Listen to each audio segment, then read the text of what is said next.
दोस्तों, पंजाब की पॉलिटिक्स ऐसे बदली जैसे कि मौसम बदल रहा है आजकल पंजाब में।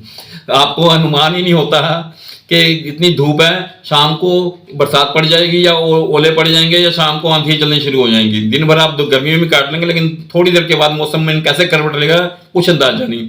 ऐसे ही कुछ पंजाब में हो रहा है राजनीति के अंदर भी। दोस्तों, अभी तक जो किसान आंदोलन शुरू हुआ तो लग रहा था जी किसान आंदोलन ने तो बीजेपी का मिट्टी पलीत कर दी, या बीजेपी का कोई यहाँ पे वजूद नहीं रहा, बीजेपी को कोई नहीं पूछेगा। लेकिन दोस्तों, इलेक्शन आते आते ऐसा बीजेपी ने सिक्सर मारा कि चारों खाने चित कर दिया बाकी सभी पार्टियों को। लोग सोच भी नहीं पा रहे थे कि क्या होगा।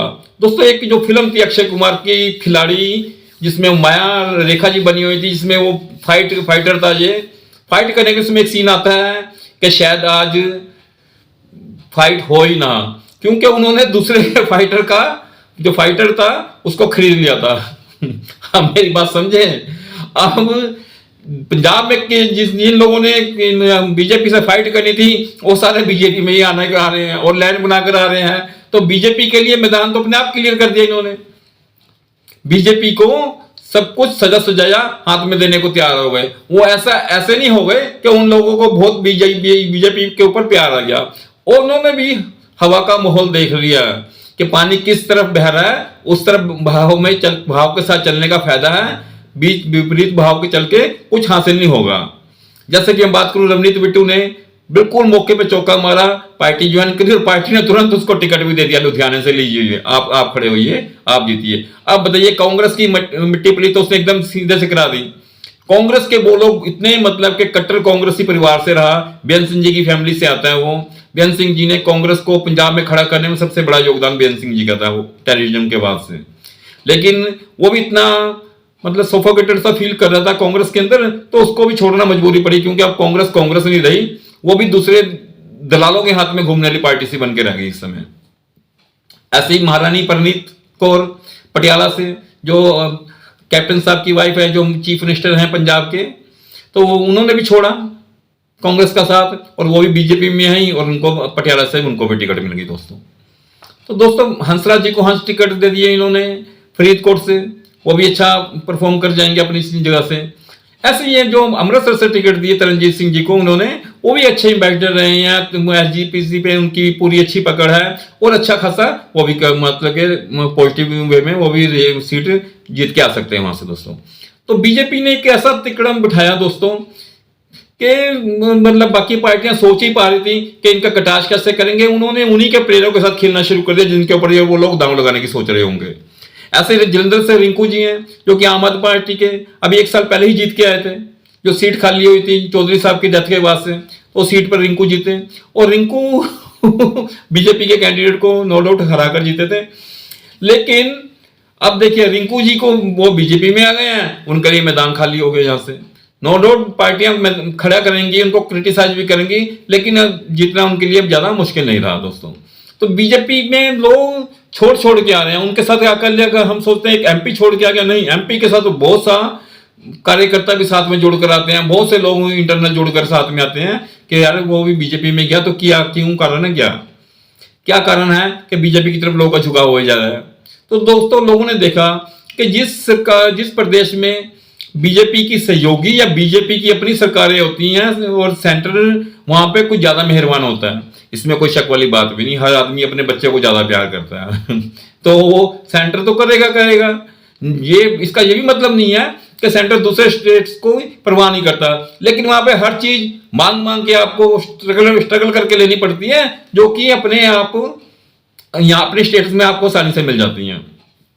तो दोस्तों, वही हाल है हमारे यहाँ पर। अब लोगों ने देखा कि पंजाब के लिए बचाने के लिए जरूरी है सारा कुछ है, तो लोग पार्टियां छोड़ के आ रहे हैं बीजेपी में, और बीजेपी का एक अच्छा सा माहौल बनता जा रहा है पंजाब में।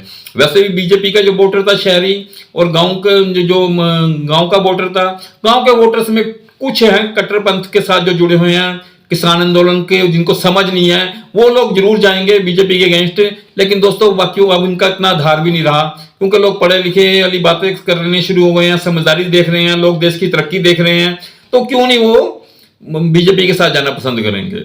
बीजेपी के ऊपर जो टैग लगता था हमेशा, क्योंकि अकालियों के साथ खड़ी हो जाते थे इलेक्शन में, और अकालियों को बहुत से लोग जो कि हिंदू मेंटालिटी के लोग हैं दोस्तों बिल्कुल पसंद नहीं करते, खास करके शहरी तबके के अंदर। तो क्योंकि अकालियों ने के ऊपर ये हमेशा इल्जाम लगता रहा कि उन्होंने पंजाब के अंदर ड्रग्स का कारोबार इन्होंने फैलाया।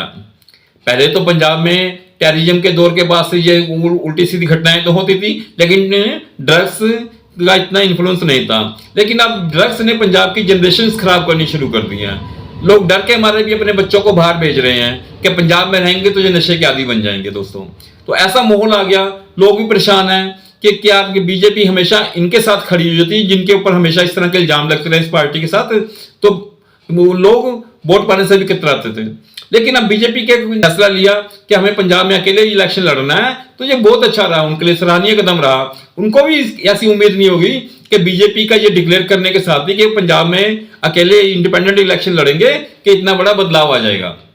अब उनको भी समझ में आ गई है कि यार हम तो हमेशा ही गलती में रहे, कभी हम बीएसपी के साथ सांठगांठ कर लेते थे, कभी अकालियों के साथ सांठगांठ कर लेते थे, लेकिन उससे क्या हो रहा था, बीजेपी इतने सालों में पंजाब में उतना ही जनाधार टिका के बैठी हुई थी, बीजेपी का जनाधार नहीं बढ़ रहा था। लेकिन अब उसके बाद से बीजेपी में देखो अभी अनाउंसमेंट के साथ ही ऊपर से लेकर नीचे तक बीजेपी वालों को भी एहसास हो गया होगा कि पार्टी का कितना बड़ा जनाधार बढ़ना शुरू हो गया।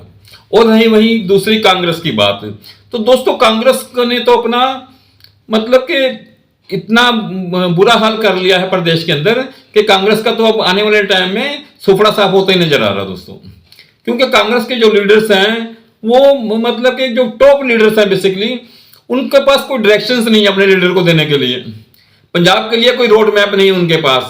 इतने टाइम पंजाब में उन्होंने शासन किया, पंजाब को मतलब कि एक डायरेक्शन लेस स्टेट बना के रख दिया उन्होंने, कोई भी पंजाब की समस्या उन्होंने हल नहीं करी। इवन के बहुत बारी पंजाब के कर्जे को लेकर उनके पास रिक्वेस्टें गई, लेकिन उन्होंने कभी भी गौर नहीं किया, जबकि प्रदेश में भी उनकी अपनी सरकार होती रही थी। तो पंजाब से इंडस्ट्री का सफाया, हर चीज का सफाया होता जा रहा, कभी भी कांग्रेस ने इस तरफ ध्यान नहीं दिया। कांग्रेस लिबर्टी जरूर देती है यहाँ पे लोगों को लूट खसूट करने की, और जो लूट खसूट करने माइंडेड वाले लोग हैं उनको इसी करके ये पसंद भी आती रही है कि यार के चलो अच्छी बात है, ये चीजें हो जाएंगी, वो चीजें आसानी से हो जाएंगी, हर चीज आसानी से अवेलेबल हो जाएगी। कुछ लोगों को बुरा भी लगेगा मेरी बातों को, तो चलो कोई बात नहीं दोस्तों, उनको भी पता है कि कांग्रेस का क्या हाल है। क्योंकि यहाँ पे कांग्रेस की जो इस समय देश में छवि बनती जा रही है, एंटी हिंदू छवि बनती जा रही है, हमेशा प्रो मुस्लिम रहती है वो पार्टी, प्रो क्रिश्चियंस रहती है, परंतु अगेंस्ट हिंदुओं के रहती है। वो कोई भी देश में ऐसा कानून नहीं बनाती कि जिससे कि सभी समाज को फायदा हो सके, वो हमेशा कुछ समाज के तबके को ज्यादा फायदा पहुंचाने के लिए ही कानून बनाती है। और हमेशा ही इस बात का अफसोस सनातनी बुद्धिजीवियों में भी रहता है कि यार कि ये पार्टी किस तरह से कार्य कर रही है। अब उनको मौका मिला तो वो क्यों नहीं उसका असर भी दिखेगा इलेक्शन के अंदर उनको। दोस्तों बीजेपी का जनाधार no doubt day by day बढ़ता जा रहा है, अच्छे लोग पार्टियां दूसरी पार्टियां छोड़ के इस पार्टियों में आ रहे हैं, और इस पार्टी में एक अच्छी स्ट्रेंथ अच्छे लीडरों की होती जा रही है, जो कि उम्मीद करते हैं कि इनको मतलब के 8 सीटें तो पंजाब में से आसानी से जिता ही देंगे।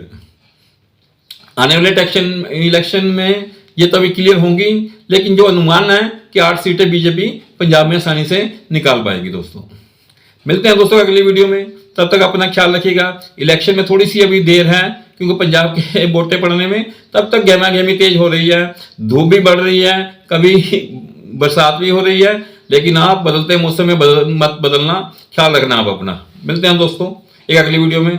नमस्कार दोस्तों।